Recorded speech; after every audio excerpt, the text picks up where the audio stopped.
এটা দেখবে এরপর x সমান 0 x সমান 2 পাই, আগেবারে ছিল x সমান 0 থেকে π/2 থেকে 3/2, এবারে 0 থেকে 2 পাইয়ের মধ্যে y সমান cos x। দেখো আমি cos x এর গ্রাফ তো জানি, -π/2 তে 0 হয়, 0 তে 1 হয়, π/2 তে আবার 0 হয়, পায়ে -1 হয়, -1 আমি তলের দিকে ভাবছি, 3π/2 তে আবার 0 হয়, 2 পাই আবার সর্বোচ্চ গ্রাফ ওঠে, 2 পাই পর্যন্ত দিয়েছে নিশ্চয়, হ্যাঁ 2 পাই পর্যন্ত দিয়েছে, তাহলে এখানেই আমার থাক, আর ওইদিকে নামাবো না। এইখানে আমার কাজ হয়েছে এইখান এই অংশটা ক্ষেত্রফল বাই করা, 0 থেকে π/2 স্প্লিটিং করতে হবে, তারপরে π/2 থেকে 3π/2 তলের দিকে যাচ্ছে, আবার 3π/2 থেকে 2 পাই, তাহলে এইখান থেকে একটা এইখান পর্যন্ত আসবে, এইখান থেকে এই পর্যন্ত, এইখান থেকে এই পর্যন্ত, সবাই ধ্যান দেবে।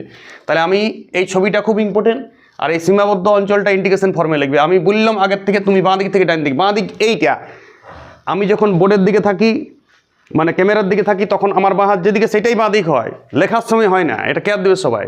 তাহলে এটা 0 থেকে π/2, তাহলে π/2 আগে লিখবো, 0 পরে লিখবো cos x, সবসময় cos x লিখবো, যেহেতু cos x, এটা sin x দিলে কী হতো, sin x দিলে কিছুই হতো না, sin x এরও তুমি সব অঙ্ক পারবে, শুধু মূল বিন্দু গামী হবে, আর π/2 তে 1 ওঠে, আর 3π/2 তে -1 ওঠে, শুধুমাত্র এইখানটাতে কার্ভটা চেঞ্জ হবে, এইখানটাতে বা সাইনের অঙ্ক তুমি সব পারবে, তুমি প্র্যাকটিস করে দেখবে, একটা অঙ্ক আটকেবে না। দেখো এইটা তলের দিকের ক্ষেত্রফল, তাহলে তলের দিকে আগে মাইনাস করবে, আমি আগেই বলেছি, আর লেখার সময় কোনো চেঞ্জ নেই, 3π/2 π/2 বাস। এইটা যদি তুমি মাইনাস না নেবে অঙ্কটা ভুল হবে, আর এইটা হচ্ছে আবার প্লাস 3π/2 নিচে, উপরে পাই, এটাও cos x, বাস। এইটা যদি কেউ রেখে দেয় dx মানে x অক্ষের কার্ভে, এইটা যদি রেখে দেয় অঙ্ক শেষ।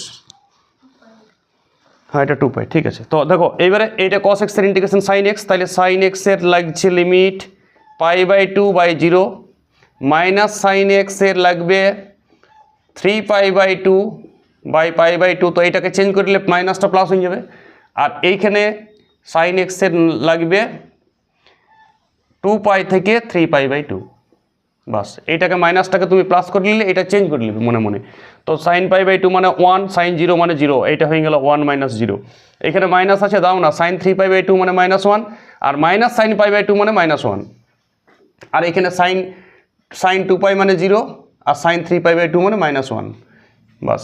আর মাইনাস হয়, মাইনাসের মাইনাসে প্লাস, তাহলে 1 + 2 + 1 = 4 বর্গ একক। সবাই রিপিট দাও, নিজে প্র্যাকটিস করো, এইটা আটকেলে সাইন কোসের সংক্রান্ত আর কোনো অঙ্ক তোমার আটকেবে না, একদম গ্যারেন্টি। তাহলে সাইন কোসের প্রবলেম শেষ। সাইনের গ্রাফ কী করে হবে আমি বলে দিচ্ছি, সাইনের গ্রাফ 0 তে যাবে, π/2 তে হাইয়েস্ট, আবার 3π/2 তে 0 হবে, এরকম সাইনের গ্রাফটা ক্রসের থেকে একটু পরে চলে, নিশ্চয়ই এগুলো জানো সবাই। সাইনের একটা অঙ্ক এই ফর্মেই, তো এইটাই তুমি সাইন করে নাও, রেঞ্জটা একই রাখো, দেখো ঘরে মিলিয়ে যাবে, ওকে।